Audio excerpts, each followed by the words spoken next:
Captain Jake Morrison stood on the bridge of the UES Frontier, watching the stars through the main screen. His ship was 3 months into a routine survey mission in the Kepler 442 system. The crew had mapped 6 planets and found nothing special. Just rocks, gas, and empty space. "Captain, I'm getting something strange on sensors," called Lieutenant Amy Rodriguez from her station. She was his best officer, smart and careful. If Amy said something was strange, it was worth checking. Jake walked over to her console. "What do you have?" Amy pointed at her screen. "There's a metal object in the asteroid field. It's big, about 200 meters long, and it's sending out some kind of signal." Dr. Carl Bennett looked up from his research station. He was the ship's expert on alien life, though they had never found any. "A signal? What kind of signal?" "It's not random," Amy said. "It repeats every 30 seconds. Someone made this thing." Jake felt his heart beat faster. In all of human space exploration, they had found ruins and old machines, but never anything that still worked. "Take us closer. Slow and careful." The Frontier moved toward the asteroid field. The object came into view on the main screen. It looked like a long crystal tower covered in metal plates. Strange lights moved along its surface in patterns. "It's beautiful," whispered Dr. Bennett. "And old. Really old." Jake opened a channel to Earth Command. The message would take 2 hours to reach home, and 2 more hours for any reply. They were on their own for now. "Amy, can you figure out what the signal means?" Amy worked at her station for 20 minutes. "Captain, I think it's trying to talk to us. The pattern changes when we get closer. It knows we're here." "Should I try to respond?" asked Dr. Bennett. Jake thought for a moment. This was the biggest moment in human history. First contact with alien technology. "Do it. Send a simple math sequence. Show them we're smart." Dr. Bennett sent out a signal. 1 + 1 = 2. 2 + 2 = 4. Simple math that any smart species would understand. The alien device went quiet for 10 seconds. Then it sent back something amazing. Complex math that hurt to look at. Equations that would take human scientists years to understand. "They're smart," Jake said. "Really smart." Then something else happened. Space around the device began to bend and twist. Jake had seen this before in videos from Earth. It was a jump portal opening. Someone was coming through. "Battle stations," Jake ordered. "Just in case." A ship came through the portal. It was huge, 10 times bigger than the Frontier. The ship looked like it was made of black glass and metal spikes. More ships followed, 5 of them, all bigger than anything humans had ever built. Amy's console lit up with warnings. "Captain, they're scanning us. Really deep scans. They're looking at everything." A new signal came from the alien ships. This time it was in perfect English. "Primitive vessel, you will respond immediately. I am War Commander Thexval of the Zephyrian Hegemony. You have entered space controlled by the Corvanian Galactic Empire. State your species and your purpose." Jake took a deep breath. This was it. First contact with an alien empire. "This is Captain Jake Morrison of the human ship UES Frontier. We're explorers from Earth, we mean no harm." The alien voice came back angry and loud. "Humans, we have no record of this species. You are clearly primitive. Your ship is small and weak. You will surrender immediately and prepare for inspection." "We're peaceful explorers," Jake said. "We'd like to talk. Maybe we can be friends." War Commander Thexval laughed. It was an ugly sound. "Friends? You misunderstand your situation, human. This system belongs to the Empire. You are trespassers. You will surrender your ship and your crew will be processed for slavery." Dr. Bennett looked shocked. Amy's hand moved to her weapons controls. Jake felt anger building in his chest. "We won't surrender," Jake said calmly. "We're not trespassers. This is an empty system. We're willing to leave if you claim it, but we won't be anyone's slaves." "Then you will die," Thexval said. "But first we will take your mining station. Your people there will make good slaves." Jake's blood went cold.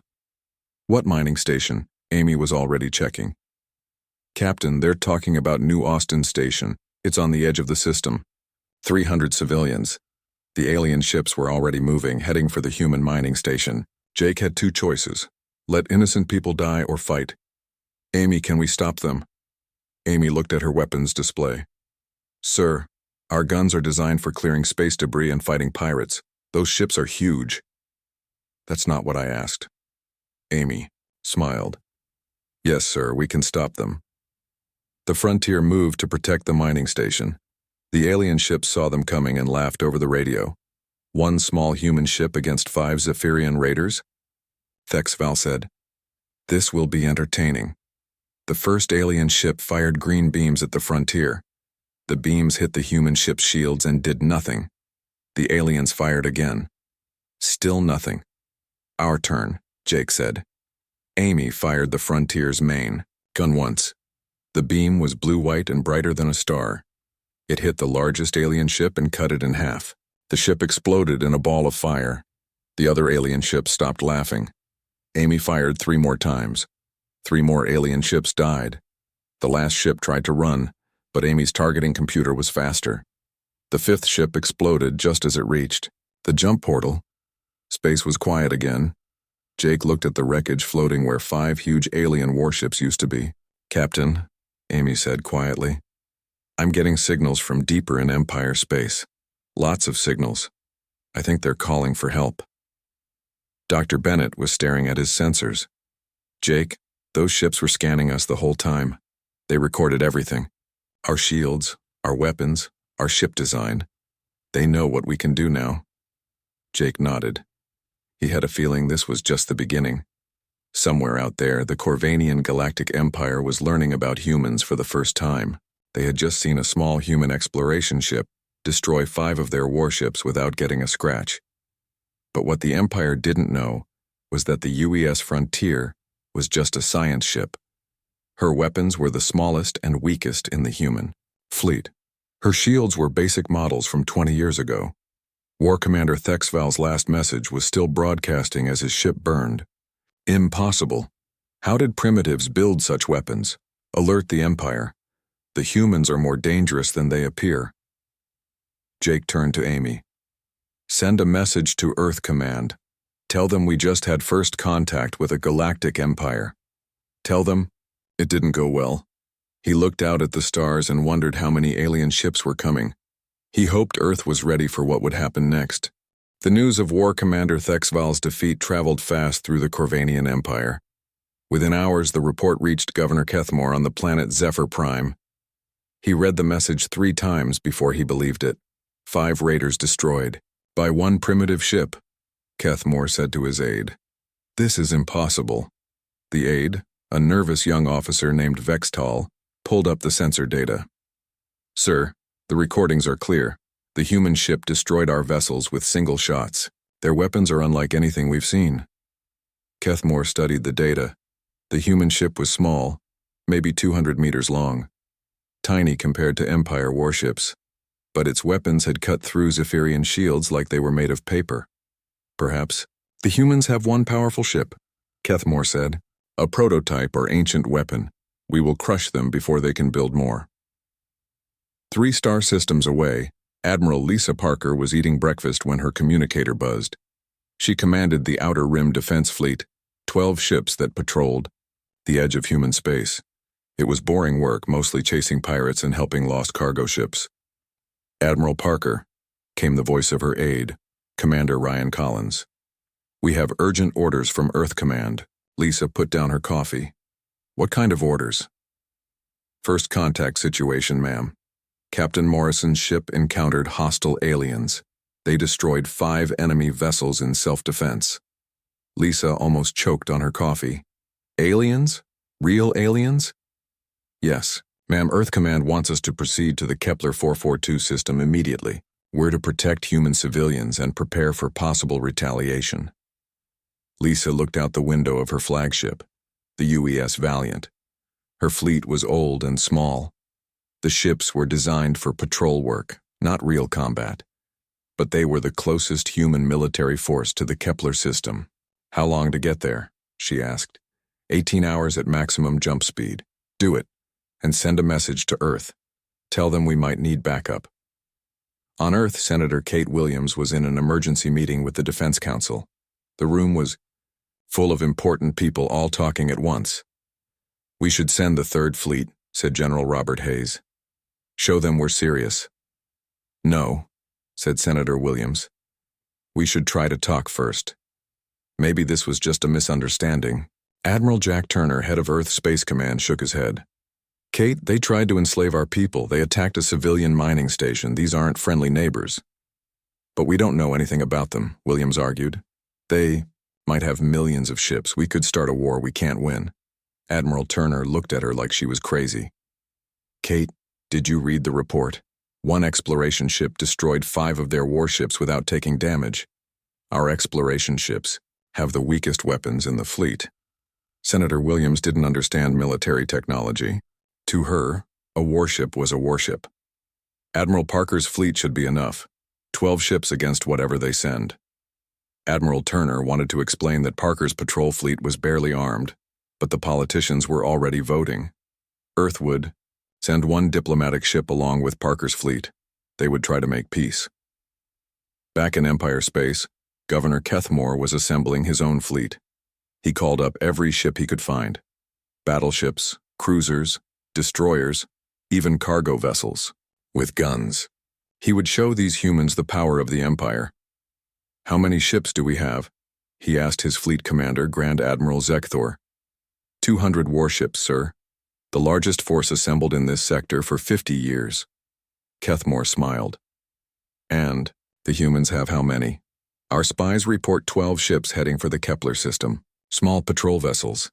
12 ships against 200. Kethmore laughed. The humans are either very brave or very stupid. Grand Admiral Zekthor studied the human ship data again. Sir, their weapons are remarkably powerful. Perhaps we should be careful. Careful? Kethmore stood up. Admiral, we outnumber them 17-1. Even if their ships are twice as strong as ours, we will overwhelm them. What neither the governor nor the admiral understood was that human military technology was not twice as strong as Empire weapons. It was more like 200 times stronger. The gap was so huge that humans didn't even think about it. Admiral, Parker's fleet reached the Kepler system and found Captain Morrison's ship still guarding the mining station.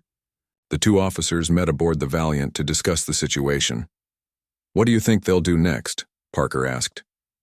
Captain Morrison looked tired. They'll come back with more ships. The alien commander seemed really angry that we wouldn't surrender. How many more ships? Hard to say.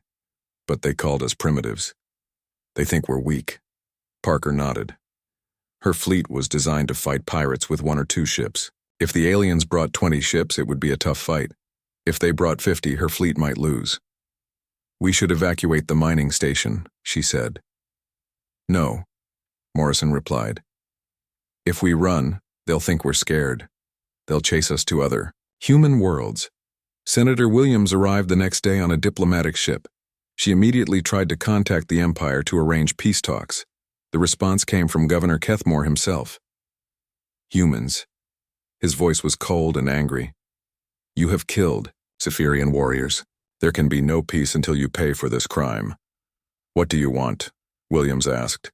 Surrender immediately. Give us 10 billion of your people as slaves. Destroy your weapons and submit to Empire rule. Williams was quiet for a long moment. We can't do that. Then you will die. My Grand Admiral brings 200 ships. Your pathetic fleet will be crushed. The transmission ended. Williams turned to Admiral Parker. Can we fight 200 ships? Parker looked at her fleet roster. 12 patrol ships designed for chasing smugglers. Senator, I'll be honest. We're going to try. But this isn't what my ships were built for. Should we call for backup? There's no time. They'll be here in 6 hours. What Admiral Parker didn't know was that her patrol ships were equipped with the same basic technology as every human warship. Quantum computers, fusion reactors, and plasma weapons that could cut through any known material. Her ships were older and smaller than the main fleet, but they were still centuries ahead of anything the Empire had ever built. Grand Admiral Zekthor led his fleet toward the Kepler system, confident in his victory. 200 ships against 12. The humans would be destroyed quickly and the Empire would learn to fear Zephyrian power. "Admiral," said his aide, "what if the humans have reinforcements?" Zekthor laughed. "Reinforcements? They sent 12 ships to face our entire fleet. They clearly have no idea what they're dealing with." The aide looked worried. "Sir, those sensor readings from the first battle, their weapons were lucky shots," Zekthor interrupted. "No primitive species could build technology to match the Empire. We will crush them and take their worlds." As his fleet prepared for battle, Zekthor sent a message to the Empire's capital. "The human problem will be solved within 1 day. Their fleet is tiny and weak. Victory is certain." But, in the depths of space, Admiral Parker was running final checks on her weapons systems. Her ships might be old, but they were still human ships, and human ships had never lost a battle against anyone. "All ships report ready," Commander Collins told her. "Good," Parker replied. "When they arrive, we'll show them what human patrol ships can do." Neither side truly understood what was about to happen. The Empire thought they were bringing overwhelming force against a weak enemy. The humans thought they were facing the toughest fight of their lives. In reality, Admiral Parker's small patrol fleet was about to destroy the largest military force the Zephyrian Empire had ever assembled. Grand Admiral Zekthor watched his fleet drop out of hyperspace at the edge of the Kepler 442 system. 200 ships, the largest force he had ever commanded. His flagship, the Eternal Glory, was 3 kilometers long and bristled with weapons. "Target analysis complete," reported his tactical officer. 12 human ships detected. They're arranged in a defensive formation around the asteroid field. Zekthor smiled. 12 ships. They're even smaller than our intelligence suggested. He opened a channel to the human fleet. "Human commander, you are outnumbered 17-1. Surrender now and your deaths will be quick." Admiral Lisa Parker sat in her command chair aboard the UES Valiant. Around her, the bridge crew worked quietly at their stations. These were good people, experienced officers who had served together for years. They trusted each other and they trusted their ships. "Admiral," Commander Ryan Collins said, "the alien fleet is massive. Sensors show 200 contacts." Parker nodded. She had fought pirates and smugglers, but never anything like this. "Are our weapons ready?" "All ships report combat ready," Collins replied. "Captain Steve Harrison's fighter squadron is standing by." Parker opened a channel to the alien fleet. "This is Admiral Parker of the Human Defense Force. We don't want to fight, but we will protect our people. Leave this system and there will be no trouble." Zekthor laughed. "You will protect your people? Look at your fleet, human. 12 tiny ships against the might of the Empire. This is not a battle. This is an execution." "Then let's get started," Parker said quietly. The battle began when the Empire fleet fired first. Green energy beams shot across space toward the human ships. The humans watched the beams approach, waited for impact, and felt nothing. "Shields holding at 98%, reported Lieutenant Commander Nick Davis from the weapons station. "Their energy output is very low." Parker was surprised. "That's it? That's their best shot?" "Apparently so, ma'am." The Empire ships fired again. This time they used missiles, hundreds of them. The missiles streaked toward the human fleet like angry wasps. "Point defense systems engaging," Davis said. The human ships fired thin beams of light that touched each missile. Every missile exploded harmlessly in space. Grand Admiral Zekthor stared at his screens. "How did they stop all our missiles?" "Unknown, sir," his tactical officer replied. "Their defensive systems are much faster than ours." "Fire everything," Zekthor ordered. "All ships full attack." The Empire fleet unleashed everything they had. Energy beams, missiles, particle cannons, and weapons that hadn't been used in decades. The space around the human fleet lit up like a fireworks display. When the light faded, all 12 human ships were still there. Their shields hadn't even dropped below 90%. "Our turn," Admiral Parker said. The UES Valiant fired its main gun once. The beam was pure white light, brighter than a small sun. It crossed the distance between fleets in less than a second and struck the Empire flagship. The eternal glory, 3 kilometers of armor and weapons, simply vanished. One moment it was there, the next it was expanding gas and scrap metal. Impossible, Zekthor whispered from his backup command ship. No weapon can destroy a dreadnought with one shot. The other human ships opened fire. 11 more beams of light reached out and touched Empire vessels. 11 more ships died instantly. Evasive maneuvers, Zekthor screamed. All ships scatter. The Empire fleet tried to spread out, but human targeting computers were too fast. Every time a human ship fired, an Empire vessel died. The aliens couldn't run fast enough or hide well enough to escape. Captain Steve Harrison launched his fighter squadron from the UES Valiant's hangar bay. 12 small fighters, each one piloted by a human with years of training. They flew into the middle of the Empire fleet like wolves among sheep. "This is too easy," Harrison told his wingman over the radio. "Their ships are so slow they might as well be standing still." Harrison's fighter was 20 meters long, tiny compared to the Empire warships. But it was faster than anything the Empire had ever built. It flew circles around enemy cruisers, firing small plasma bolts that punched through their armor like paper. "Harrison, you're showing off," Admiral Parker said over the radio. "Sorry, ma'am, but these ships are barely moving. It's like fighting asteroids." Major Beth Cooper commanded the Marine unit aboard the UES destroyer. While the main battle raged, she led her team in boarding actions against Empire ships that tried to surrender. "Move! Move! Move!" she shouted as her Marines flew through space toward an Empire cruiser. They wore powered armor that made them look like robots. The armor was stronger than the Empire's best battlesuits and faster than their quickest fighters. Cooper's team cut through the hull of the Empire ship with plasma torches. They stormed inside and found the alien crew hiding in the corridors. "Surrender, and you won't be hurt," Cooper announced through her suit's speakers. The alien soldiers tried to fight. Their weapons bounced off the Marine armor without leaving a scratch. Cooper's team stunned them with non-lethal weapons and secured the ship. "Another one captured," Cooper reported to Admiral Parker. "These guys fight like they're from the Stone Age." Back on the main battlefield, Lieutenant Commander Davis was having fun with the Empire's weapon systems. He had discovered that their shields used a simple frequency that human computers could hack. "Admiral, I can turn their own shields against them," Davis reported. "Watch this." He sent a signal to an Empire battleship. The ship's shields suddenly reversed, crushing the vessel from the inside. The battleship imploded like a tin can. "Do that to all of them," Parker ordered. Davis worked at his console, sending hack signals to every Empire ship in range.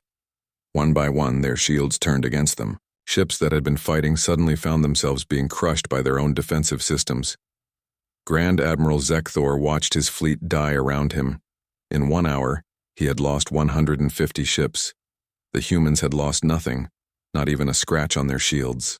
"Sir," his communications officer said, "should we retreat?" "Retreat?" Zekthor looked at the tactical display. 50 ships left out of 200.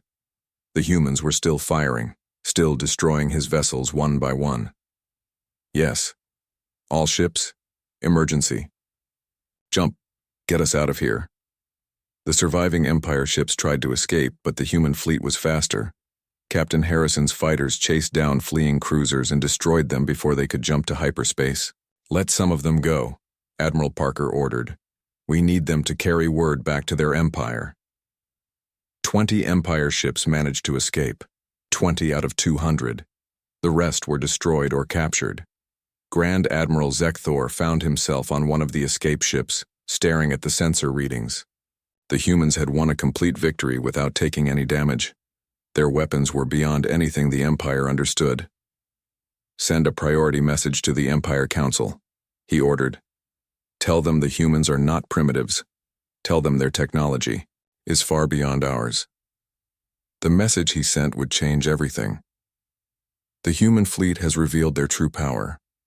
They destroyed our armada with ease. We need the full Imperial Navy to defeat them. Send everything we have." Admiral Parker watched the Empire ships jump away and turned to her crew. "Status report." "All ships operational," Commander Collins reported. "No damage, No casualties. We captured 30 Empire vessels and rescued their crews. Parker nodded. Send a message to Earth Command. Tell them we won, but this is just the beginning. If they think we used our true power against them, they'll send everything they have next time. Captain Morrison, still aboard the UES Frontier, joined the conversation.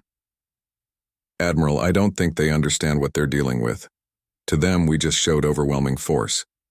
They have no idea this was just a patrol fleet. That's going to be a problem, Parker said. When they come back, they'll bring their entire military, and they'll still think they're fighting our main fleet. She looked out at the wreckage of the Empire fleet floating in space. 200 ships destroyed by 12 patrol vessels. The Empire would never understand that this wasn't even a real battle by human standards. Somewhere in the depths of space, the surviving Empire ships carried news of the defeat back to their capital. The humans had shown their power. They would report. The primitive species had revealed their true military might. But they were wrong. The humans had shown almost nothing. The real fleet was still at home, waiting. The news of Grand Admiral Zekthor's defeat reached the Corvanian Empire's capital world within 3 days. Emperor Vorthak the Eternal sat on his crystal throne, reading the battle report for the 5th time. His hands shook with rage. 12 ships, he whispered. 12 human ships destroyed 200 of our finest vessels. His chief advisor, Lord Kexmore, stood beside the throne. Your Majesty, perhaps we underestimated their capabilities. Maybe we should try to make peace. Emperor Vorthak stood up suddenly. His voice echoed through the vast throne room. Peace? They have humiliated the Empire. They have made us look weak in front of our subjects. He pointed at the advisor. There will be no peace until every human world burns. Lord Kexmore bowed his head. What are your orders, Your Majesty? Summon Supreme Admiral Kethaval. Tell him to gather the Grand Armada. Every ship we have, every weapon, every soldier. The humans have shown us their power, so we will show them ours. 3 star systems away, Supreme Admiral Kethaval received his orders and began the largest military buildup in Empire history. Ships came from every corner of the galaxy. Battleships that had guarded the capital for centuries. Cruisers that had never seen combat. Even ancient dreadnoughts from the old wars were pulled out of storage and repaired. How many ships do we have? Kethaval asked his fleet coordinator. 5,000 and counting, sir. The largest force ever assembled in the history of the Empire. Kethaval nodded. He was the Empire's greatest military mind, the commander who had conquered 6 star systems. If anyone could defeat the humans, it was him. And intelligence reports on human fleet strength? Based on the battle at Kepler 442, we estimate they have between 50 and 100 warships total. They sent 12 ships, which suggests they committed about 15% of their fleet to the battle. Kethaval smiled. So we outnumber them 50 to 1, maybe more. Even with their advanced technology, they cannot win against such odds. On Earth, the Defense Council was meeting again. Admiral Jack Turner stood before a room full of worried politicians and military officers. The Empire is building a massive fleet, Turner reported. Our deep space sensors show over 5,000 ships gathering at their staging point. Senator Kate Williams looked pale. 5,000? How many ships do we have in the area? Admiral Parker's fleet is still in the Kepler system. 12 ships. General Susan Hayes leaned forward. We need to send reinforcements. The second response fleet should be enough. Admiral Turner nodded. Fleet Admiral Tony Mitchell's second response fleet has 200 ships. They're frontline vessels, much newer than Parker's patrol fleet. 200 against 5,000? Senator Williams asked. Are you sure that's enough? Turner looked at her like she had asked if the sun was hot. Senator, Admiral Parker's patrol fleet destroyed 200 Empire ships without taking damage. The second response fleet has ships 10 times more powerful. But still, the numbers don't matter when there's a technology gap this large, Turner interrupted. We could send 1 ship and still win. Dr. Alan Foster, the military's chief technology analyst, was studying captured Empire equipment in a lab on Mars. The wreckage from the Kepler battle had given human scientists Their first look at alien technology. "This is fascinating," he told his assistant. "Their computers are based on quantum principles we figured out 300 years ago. Their weapons use fusion technology from our early space age." The assistant looked confused. "So they're primitive?" "Not primitive. Just behind us. Way behind us. Way behind. It's like comparing a wooden sailing ship to a nuclear submarine. They work on the same basic principles, but the gap is enormous." Dr. Foster picked up a piece of Empire armor. "This metal alloy is actually pretty good. We used something similar in the 2200s, but compared to our current materials, it might as well be made of cardboard." Fleet Admiral Tony Mitchell received his orders while his fleet was conducting training exercises near Jupiter. The Second Response Fleet was Earth's rapid deployment force designed to handle any crisis that might arise in human space. "Sir, we're ordered to the Kepler system immediately," his aide reported. "Priority Alpha." Mitchell was a veteran commander who had served for 30 years. He had never seen a Priority Alpha order. "What's the situation?" "Alien invasion force." "Sir, intelligence estimates 5,000 hostile ships." Mitchell whistled softly. 5,000. Good thing they're sending the whole Second Fleet. "Sir, about that. Command says we might be overkill. They suggest we could handle this with half our strength." "Half?" Mitchell looked at the tactical reports from the Kepler battle. "Admiral, Parker's ancient patrol ships had won easily against superior numbers. His ships were the newest and most powerful in the human fleet." "Maybe they're right, but better safe than sorry. We'll take the full fleet." General Susan Hayes was busy preparing Earth's defenses just in case the alien fleet broke through. She activated the planetary shield generators and brought the orbital defense platforms online. "General," her aide asked, "do you really think they'll make it past our fleets?" Hayes checked her weapon systems one more time. "No, I don't, but if they do, I want to be ready."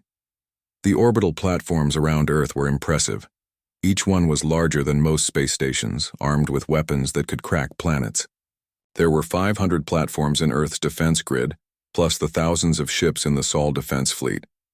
"Ma'am, if the aliens somehow defeated both Admiral Parker and Admiral Mitchell, how long could we hold out?" Hayes smiled. "Forever. The Sol defense grid alone has 50,000 ships.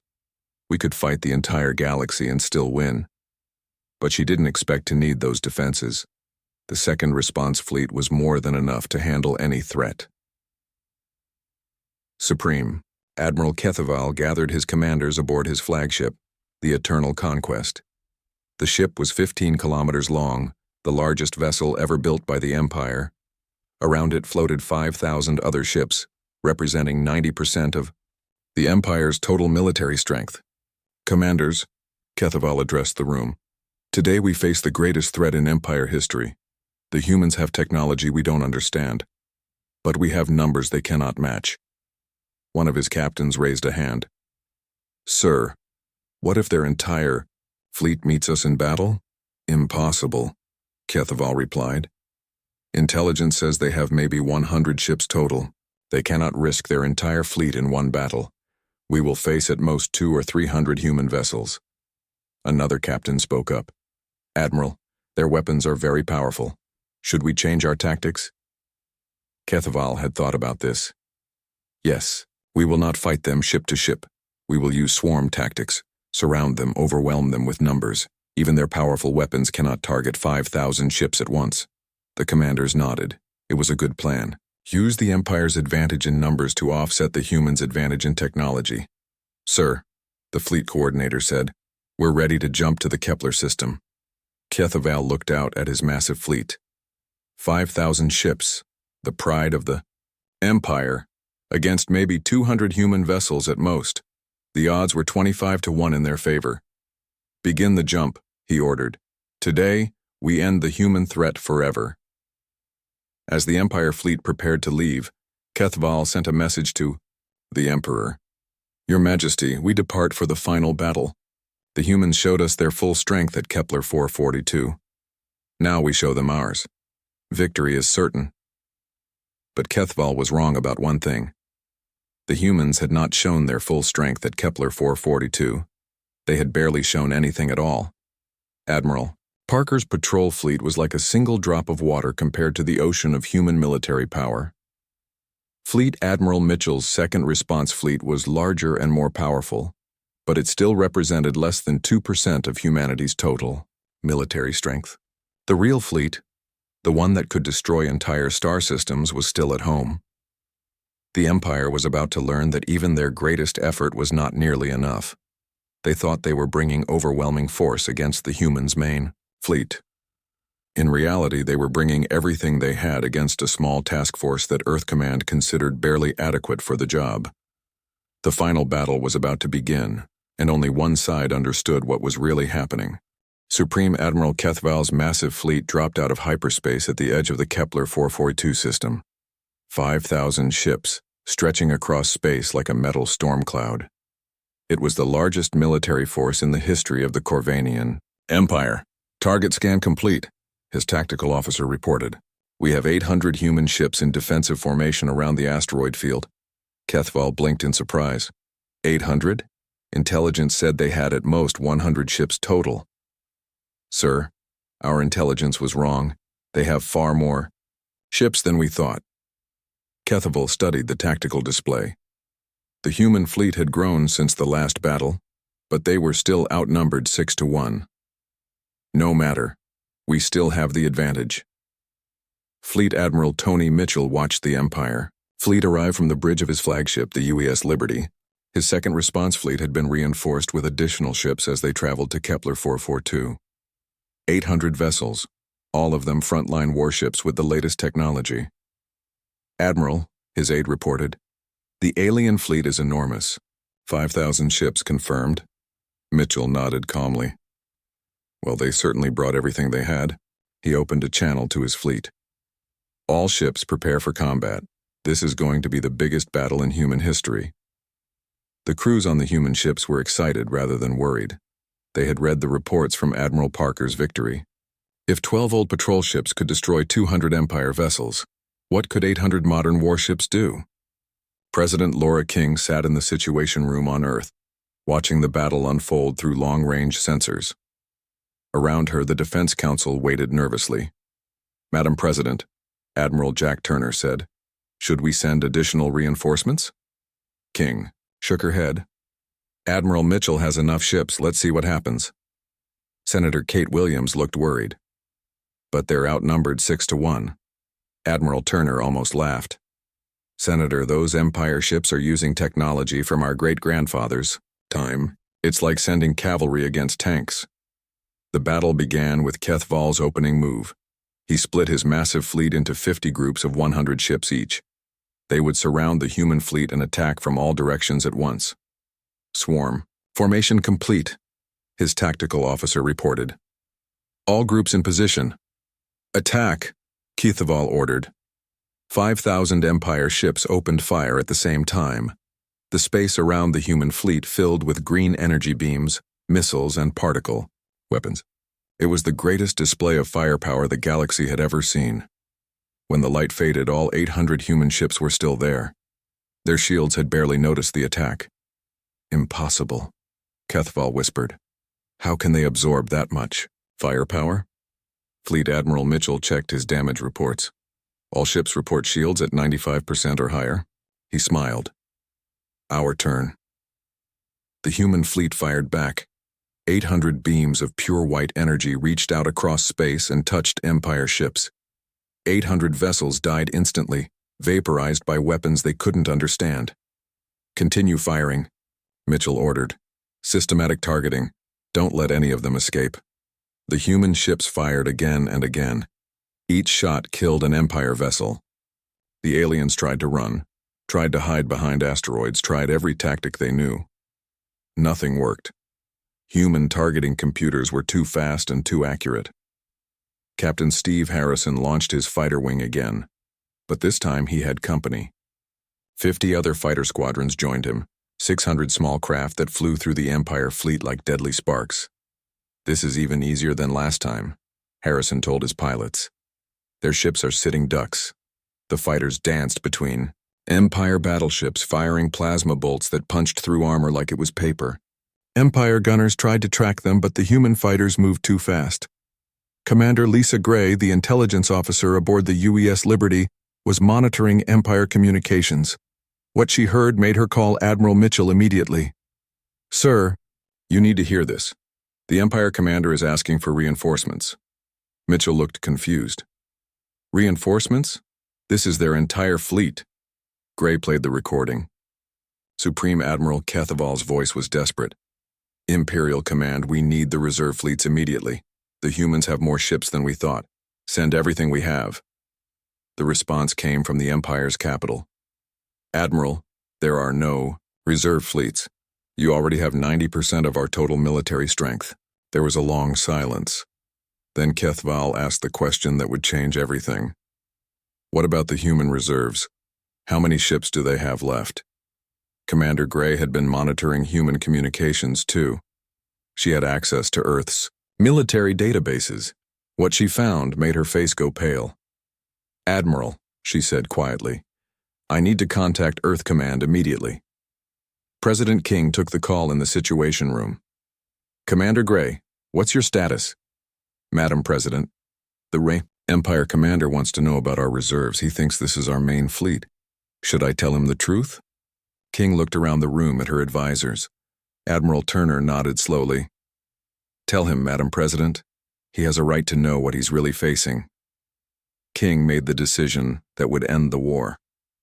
"Put me on an open channel to both fleets."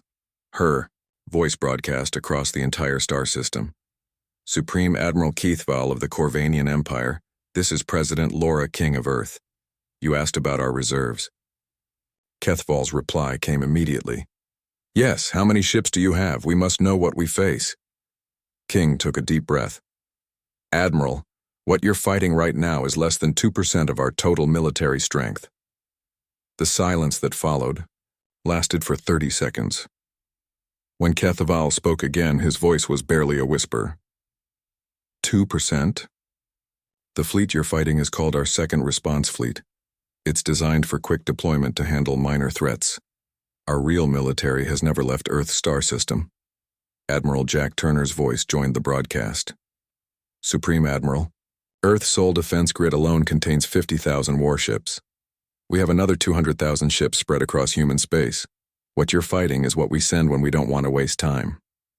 Another long silence. Then Kethaval asked the question that would become famous across the galaxy. "If this is only 2%, where is your real army?" President King smiled sadly. "Admiral, our real army is still at home. The ships you destroyed at Kepler 442 were patrol vessels. The fleet you're fighting now is a rapid response force. The true army hasn't even been mobilized yet." The truth hit the Empire fleet like a physical blow. They had thrown everything they had against what humans considered a minor deployment. They had brought their greatest military force in history against less than 2% of human strength. Supreme Admiral Kethaval looked at his tactical display. He had started with 5,000 ships. Now he had less than 1,000 left, and they were dying every second. "All ships," he broadcast to his fleet. "Immediate withdrawal. Emergency jump to hyperspace." But Admiral Mitchell wasn't finished. "Let some of them go," he told his fleet, "but not many. They need to carry word back to their empire." In the end, only 50 Empire ships escaped, 50 out of 5,000. The rest were destroyed or captured by a human force that represented a tiny fraction of Earth's military power. Commander Gray intercepted Kethaval's final transmission to the Empire. His words would be remembered forever. "Imperial Command, we are defeated. The human, they weren't even trying. We fought their Second Response Fleet, less than 2% of their strength. By the void, the true army hasn't even arrived, yet." The war ended 3 days later. The Corvanian Empire surrendered unconditionally and begged for mercy. They offered tribute, territory, and vassalage to avoid facing humanity's real military. President King, true to human nature, offered a generous peace treaty instead. Trade agreements, technology sharing, and mutual defense pacts. The Empire couldn't believe it. They had expected conquest and slavery. Instead, they got friendship and prosperity. But across the galaxy, Word spread of what had happened at Kepler 442. The humans had defeated the Empire's greatest fleet with barely 2% of their strength. Species that had feared the Empire for thousands of years suddenly looked toward human space with new eyes. The age of human expansion had begun, not through conquest, but through the galaxy's realization that humanity was too powerful to fight and too generous to fear. And somewhere in the depths of space, 50,000 human warships continued their patrol of the Sol system, still waiting for a real fight that would never come.